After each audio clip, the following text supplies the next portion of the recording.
Welcome to I Said What I Said, a sports podcast giving you opinions not heard anywhere else. I'm your host, Brad Wakai, alongside my co host, Tyson Gentry, for a special I Said What I Said podcast because we are reacting to the NFL trade deadline.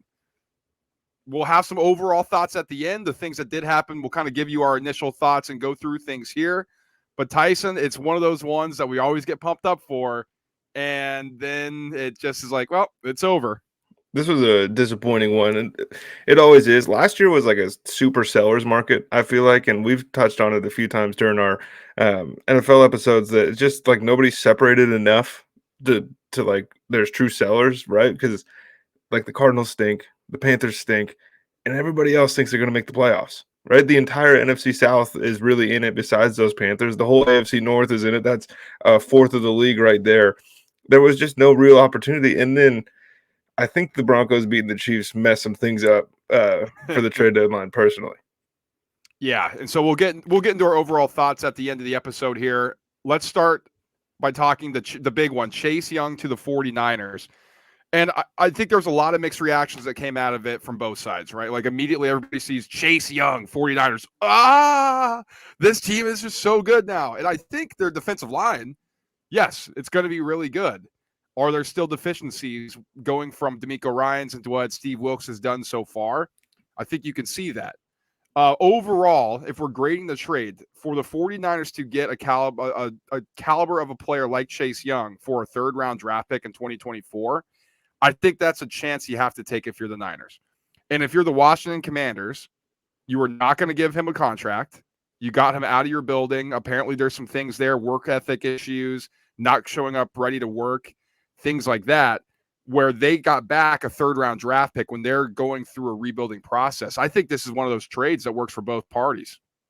and it's just another kind of instance of the John Lynch genius of just recouping these compensatory picks nonstop every single offseason. Like they're the pioneers of the what is it? You get a third round pick back if like a coach or a general manager that is a minority gets hired by another team. I think that's the rule, something Yeah. like that. Yes. And they really kind of paved the way there. They're still reaping the benefits, right? They got a couple more of those things coming this year. And then if Chase Young walks, when Chase Young walks, they'll get another little piece on the top here for their troubles. In the grand scheme of things, Brad, like I think that football wise, it's either going to be awesome or it's not going to matter at all. And I'm kind of leaning more towards that it's not going to matter. And that's not a San Francisco stinks take or a Chase Young stinks take. That's like Steve Wilkes couldn't get any pressure with this defensive line in the first place. And I don't really know if adding Chase Young, who has a pretty lengthy injury history, and that's why his sack numbers don't really look like as eye popping as you would have imagined when he came out of college. Like, I don't think adding that guy to this roster, like Bosa's not getting home. They're getting tons of pressures, but Chase Young's not the guy that's going to convert those pressures into sacks. And maybe I'm wrong here, but I don't think this is like a whoa, this puts him way over the top of everybody else move. More so like Chase Young is pretty freaking sick to add to your team at week 8. And so that's kind of why I get the excitement. Yeah, I think the excitement is definitely warranted. Like does this make the 49ers better? Does this make their defense better? Yes, more depth, a more explosive player. Does this turn them into a team that's going to run through everybody and win the Super Bowl? No, because that's not what defensive ends are. I mean, I don't even think if you added Reggie White that you're like, "Oh my god, the 49ers are going to beat everybody now." And Reggie White's a way better player than Chase Young. And I agree with you on the surface here and on the premise because we haven't seen this guy put together a full season of health since his rookie season. Now he's going to go to the 49ers where everybody gets hurt. And I'm saying this tongue in cheek a little bit, but the 49ers always get banged up. Like Deebo Samuel's hurt, Trent Williams is hurt. Now you're going to add a guy who's injury prone into that environment. We'll see how long he's going to be able to stay healthy for. But I think this is a shot that the 49ers needed to take. They wanted to make a splash move, and they felt getting more pressure on opposing quarterbacks. That's where they can separate themselves right now. Do you think this really was the best offer that they got, or do you think this was the first offer that they got? The Commanders? Mm-hmm. I think this is probably one of the very few offers they got for Chase Young. That's what I Like think too. I Everyone's think the freaking out media, right now that like, like, oh, how could you do that? And it's like I don't think that many people were calling on Chase Young. I think the media has a perception of this player that a lot of front offices don't. And I think it's because they know there's been some whispers about basically kind of what I insinuated, that there's some work ethic questions about Chase Young. And that's not coming from me. That's from Sumer Sports, Thomas Dimitroff, Eric Eager, who are very plugged in with evaluators across the NFL. And so just saying, I mean, yes, he was awesome when he came out, and he's a really good athlete. There's a difference between being a really good athlete and a really good football player. And I think the market suggested that. How about this? The Commanders weren't done trading pieces, Tyson, because they got rid of their other edge rusher, Montez Sweat, trading him to the Chicago Bears for 2024 second round draft pick. So it's clear what the Commanders are doing, right? Like, they have a new ownership led by Josh Harris. Apparently he was very involved in trying to get rid of some of these pieces and recuperate assets. A very analytically driven owner who just hired a new analytical staff as well to analyze the upcoming draft and through this rebuild process. And so they saw a window where hey, we can offload some of these assets and try to get something back in return. On the Bears side, I saw a lot of people making fun of Ryan Poles. We went back and forth offline a little bit. I actually don't hate this for the Bears. You're not as into it as I am. I'm not as into it as you are. I don't think it's like a horrible move. I do think the what would Arthur Smith call it? The toxic groupthink that everyone had. Did you hear that bullshit he said about Ritter, and then he benches Ritter, whatever? Like that they traded for this guy without any sort of deal being in place. Like this is a multi-billion-dollar organization. I don't think they're gonna just go ahead and throw and it's important distinction here. This is a top 55 pick in the draft, right? This is a top potentially probably 50 pick in the NFL draft, potentially top 40. Like this team, top 35. Yeah, this team is bad. So that's the part I don't like. I don't have any illusions that Montez Sweat's not going to be on the Chicago Bears next year. This is a team with a ton of money. Brad, my thing is this was already going to be a team with a ton of money. This was already a team that was going to be able to throw offer sheets at guys, maybe not Montez Sweat, right? So if the trade doesn't get done, somebody else scoops in, grabs him, you miss out on Montez Sweat. That would sting. This is going to be a team that could throw a bag at whatever edge rusher that they want, and they need good players. It makes more sense to me to be able to draft good players, because when you look at the Chicago Bears, they're not an edge rusher away. They weren't a receiver away. They're not offensive linemen away. They're the entire team has to be fixed. And how do you do that? You start getting good players in there on manageable deals. And this is 2 years in a row now that they've shipped out a very high value asset. The Chase Claypool thing didn't work, but at the same time, Brad, he was under contract for 1.5 years at that time. So you had to look, you talk yourself into the upside, all that stuff. This is what Montez Sweat should command in a vacuum. I don't think this is what Montez Sweat should command in a contract year. So I hear what you're saying. This is where I push back, because yes, this is a valuable pick for the Chicago Bears. In all likelihood, it's going to be a top 35, definitely a top 40 pick. I don't think there's a player coming out in this year's draft that the Bears could have gotten with that pick that's as good as Montez Sweat. And so that's why I hear everybody's like, God, they trade the second round pick. I mean, geez, it's so stupid. It's like, but you got to think about the player that they're going to pick at that position. Will they become as good of a player as Montez Sweat currently is right now? And what you're saying is, well, the timelines don't necessarily align. Like, I'm saying that they could have had a chance to sign Montez Sweat and still draft a good player. So my thing with that thinking is too, sure, and I hear that as well when people are criticizing the Bears. It's like, oh, well, they could have just signed him and kept their pick. It's like, but we don't understand that. We just think like he's only going to go to the Bears or he's not. Like, what if the Falcons come in and offer him something and he has a relationship with somebody in Atlanta? Then you get to be have the potential to lose. I think what they're thinking, if in Chicago, let's get him around our guys. Let's get him around our coaching staff, get him used to Chicago, and then we can work on him the entire year, work on his agent, and try to get that extension during the season or a wink-wink handshake deal so that immediately after it's done, he's going to be around if we value him that high. That's what I think. Now, could be completely out the lunch here, because maybe, I'm just giving Ryan Poles way too much credit, and they're not thinking like that at all. That's what I think's going on here. So I understand the criticism, like, well, you could have held on to that pick and just signed him. But then you're putting it up to chance because you don't know if he's going to come. Like, yeah, it's a lot of money, but what if he's like, I don't want to go there? I never see myself in Chicago, but he comes, plays for Chicago, develops relationships. All of a sudden he's like, yeah, I could see myself playing here. Well, I'm coming from a spot where at worst they could have got 70% of Montez Sweat in free agency this year with the buttload of money that they have, and that is a scientific term. You can look it up. Um, and and use that second round pick. And this is a team that's really devoid of uh pretty much everything, but especially skill position players, Brad. Like how long DJ Moore is awesome. We know that. We knew that in Carolina. Are we still pretending like that this running back room is okay? Are we still pretending that Darnell Mooney can be a 2 or a 3 in the NFL? Like there are positions in this draft class that are really good at things that the Bears need. But again, like this is a guy, if you were to compare numbers for numbers with Chase Young and just drop the names, drop the pedigree, you would not be surprised at all that Montez Sweat just got a second round pick and Chase Young got a third. So from that angle, I understand it. It's just what did I put it to you like putting a band-aid on a recently amputated leg, right? Like it's a tough look, man. And to be honest with you, I think a lot of it with where I'm coming from is because it's the Bears, right? If a solid organization made this move, even if it was just a rental, like if the Eagles did this move, the narrative is completely different. Yeah, which I And think so is fair, right? yes, 100%. But that's kind of the game. And Ryan Poles he's got to do something, dude, because he's on the brink of losing his job for things that aren't really even his fault. And so now he's got to be like, no, I brought in these good players. Look over here. Yeah, and I saw Michael Lombardi just going ridiculously over the top on this, and I'm like, So unlike him. oh yeah, no, and I'm just like, okay, so we'll see. He's like, it'll be just the cherry on top when he doesn't re-sign. I'm like, well, He's already if he got a doesn't, deal, that'd be people. bad. Like he's going to be a Chicago Bear. They didn't make this move, and like at worst, he's getting tagged. There's no world in any multiverse you could walk into any single Earth, right?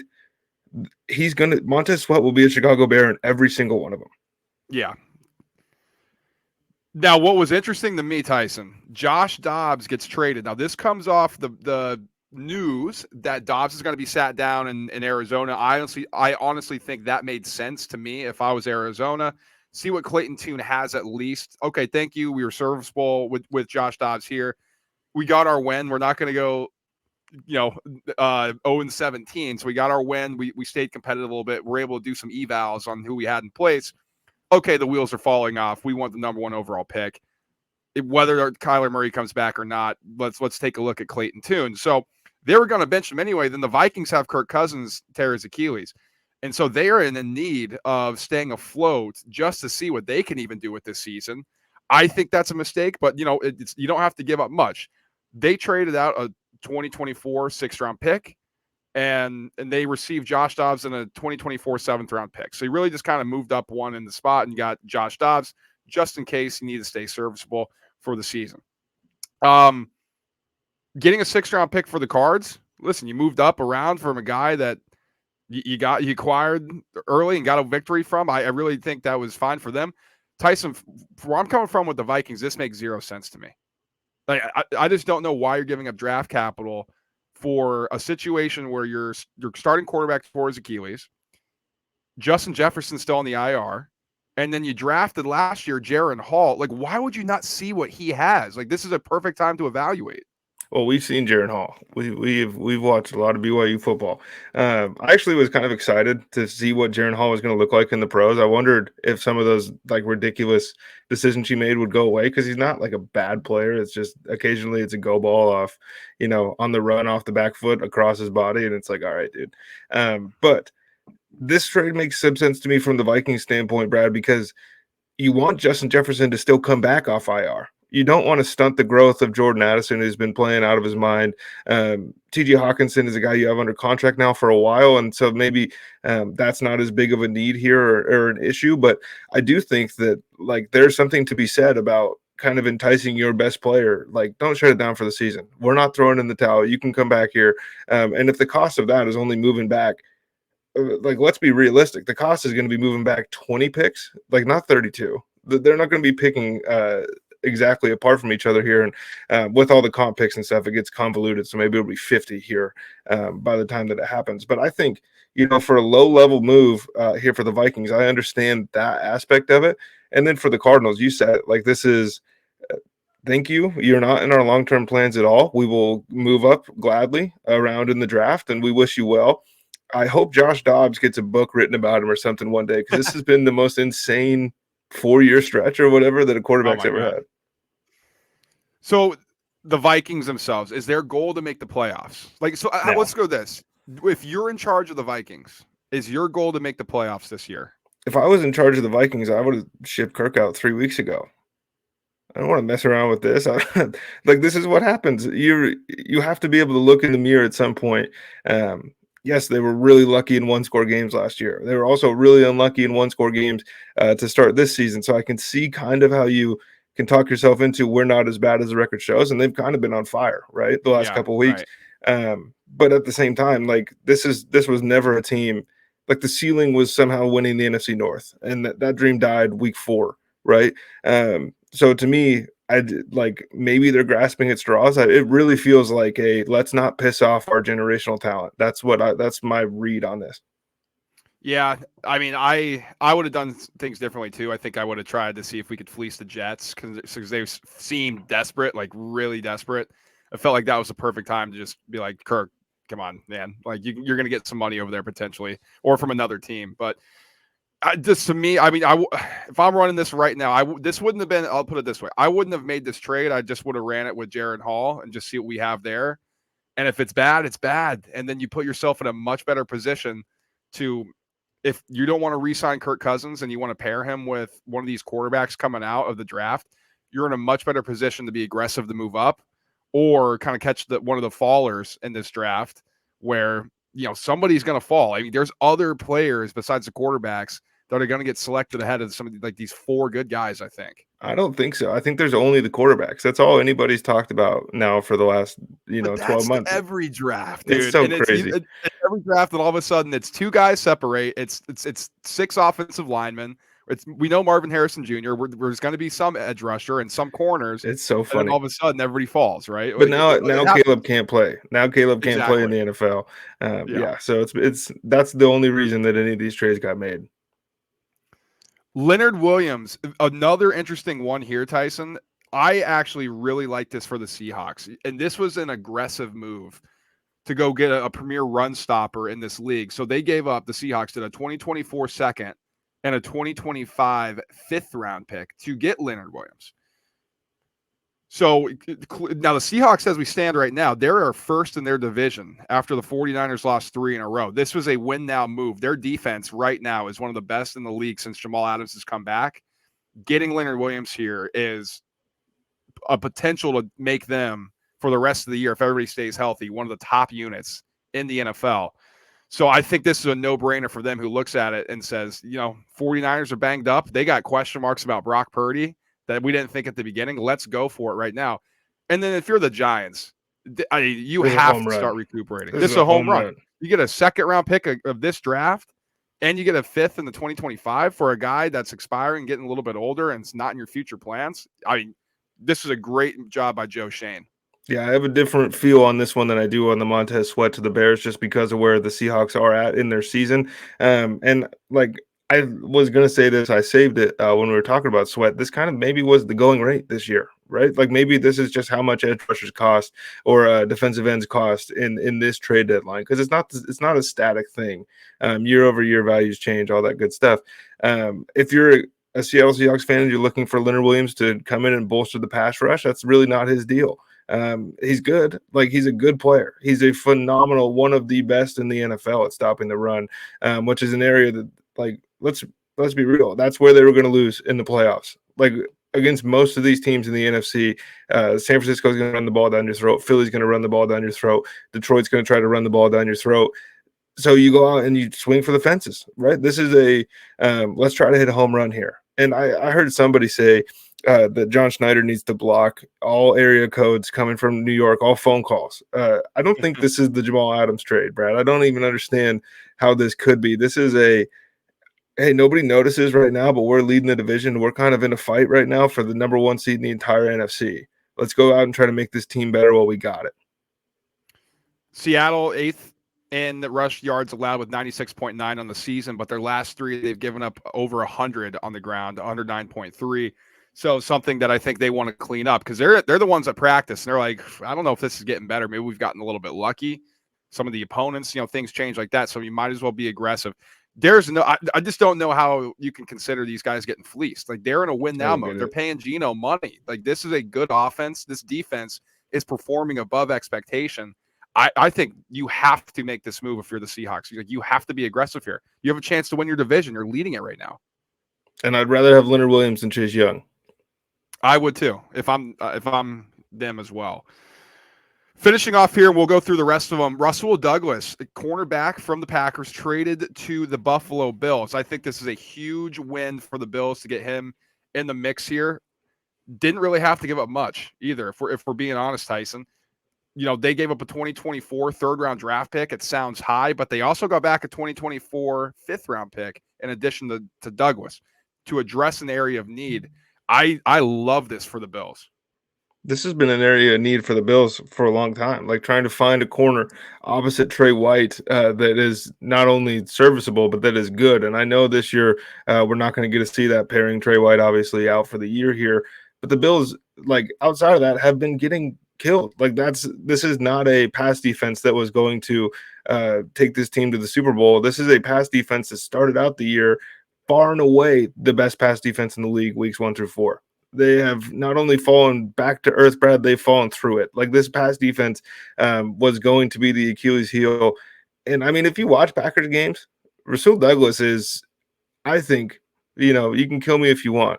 Rasul Douglas has been at least as good as Jair Alexander over the last couple of years. Like realistically, if you check the numbers, this is a guy that can really play. And it's a little overshadowed sometimes because he gets beat. He's been susceptible to double moves since he's in high school seemingly, but this is a dude that's going to talk a lot of shit. He's going to bring a ton of attitude to that Buffalo Bills defense, and I don't hate moving back 2 spots, because if they can bring Rasul back and have him for a couple years with Trey White, it's okay to win off seasons in the regular season, right?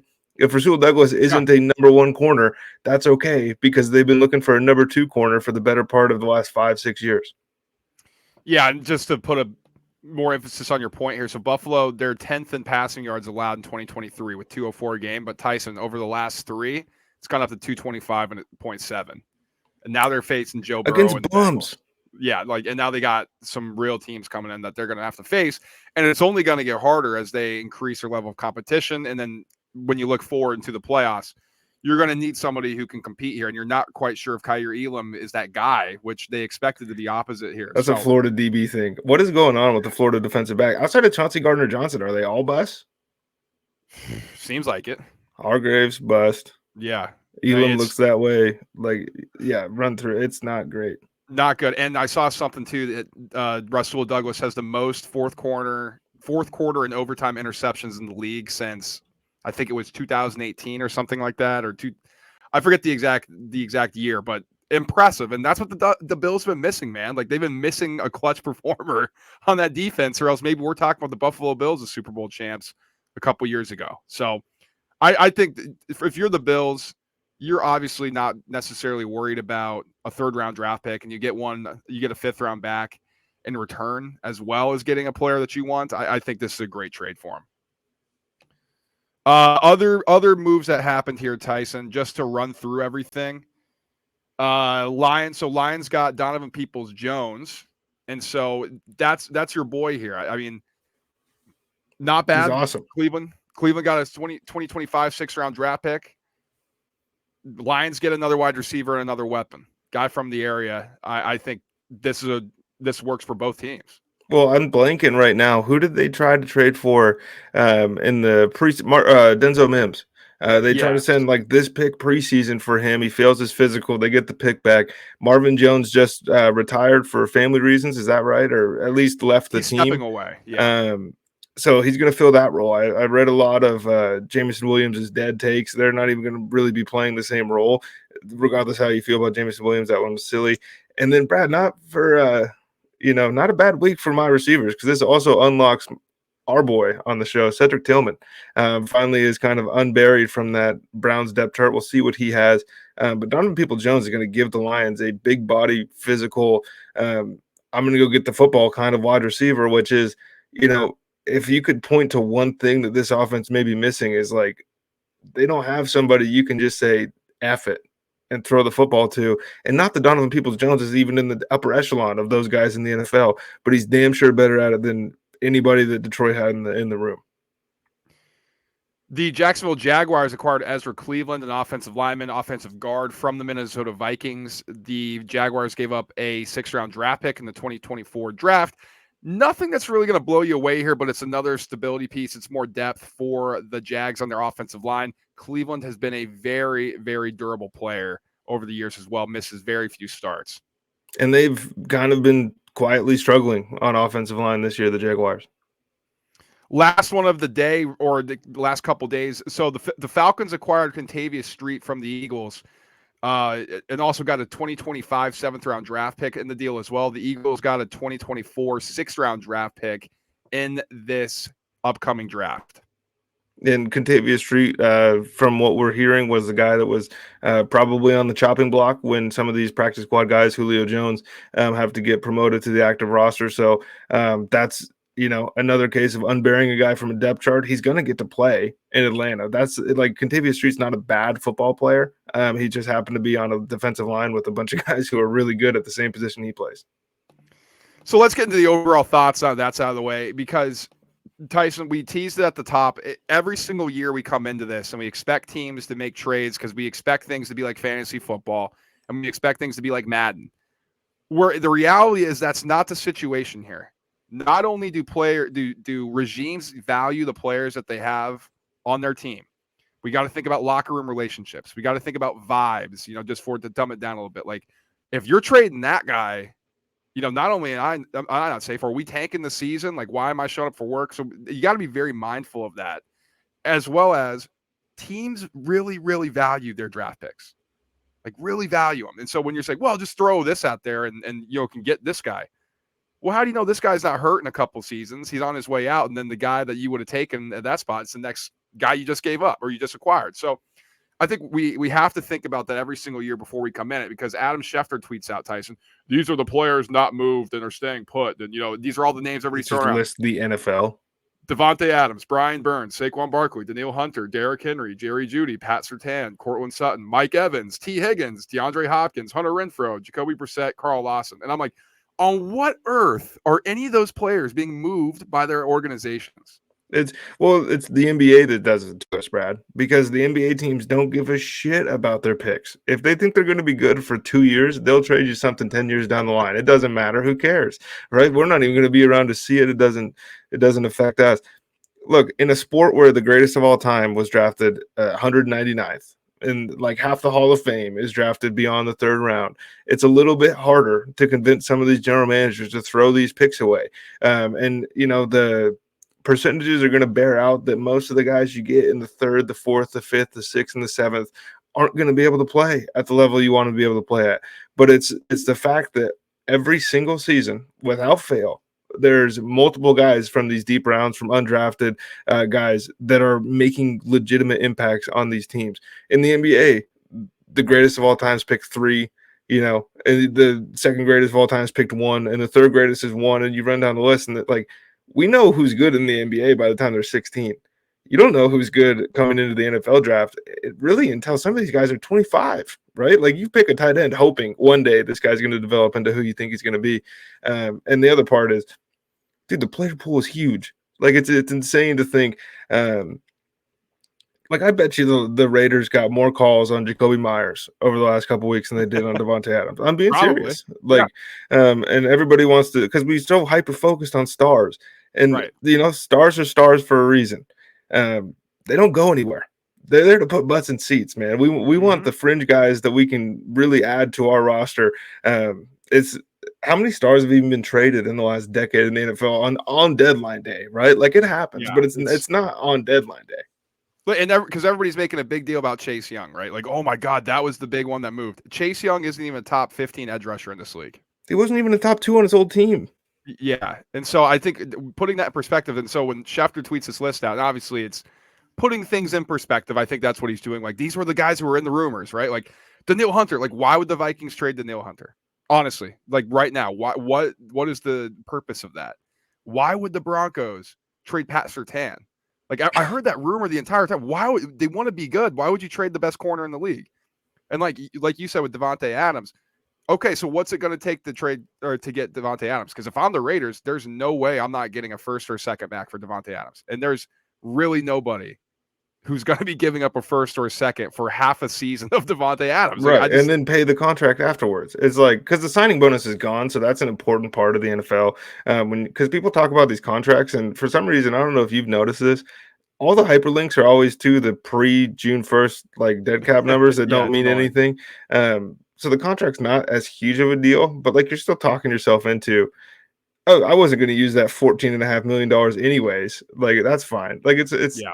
what are we doing, people? It's a hard cap sport. Like it's a different I saw something like, "How is Mike Evans still on the Bucks?" It's like because because he's the best receiver they've ever had. yeah, because they're doing evaluations as well. They want to see if Baker's the future guy. Like this isn't Madden. This isn't fantasy football. I would have liked to see Jared Judy moved. I think it would have made sense, but I think if you're the Broncos, in reality, yes, like his value is tanked. But or would you want a third round pick for him? Would you want a fourth round pick for him? I don't know. I'm not saying that like Denver emphatically should have made the move. I'm saying that Right. I think it would have been beneficial for both parties there because it just kind of like he had a big game for Jerry Jeudy standards against Kansas City, and it kind of felt like, oh, this guy's putting a little bit of tape out there for people. And then today, nothing. There are guys, every year that are just kind of like Jalen Johnson today. He's just going to toil away in Chicago here for the next 8 weeks. Any other final thoughts that you have on the trade deadline before we get out of here? It was just funny to me that the biggest trade on the NFL trade deadline day was James Harden at 2 a.m. And it made me super happy. I'll tell you that as a Sixers fan. It made me super happy. All right, well, that's going to do it for our trade deadline show. Please like, subscribe, and share on the way out. If you're watching on YouTube, smash the likes. If you're listening in podcast form, please rate and review if you haven't already. Tyson and I are going to be back with our normally scheduled episode, breaking down everything that we just saw in the NFL over the weekend. Stock up, stock down. So make sure to stay tuned for that. He's fixing his mustache here on YouTube, making it look so all gross. good for everybody out there. So we'll talk to you then, guys. Peace.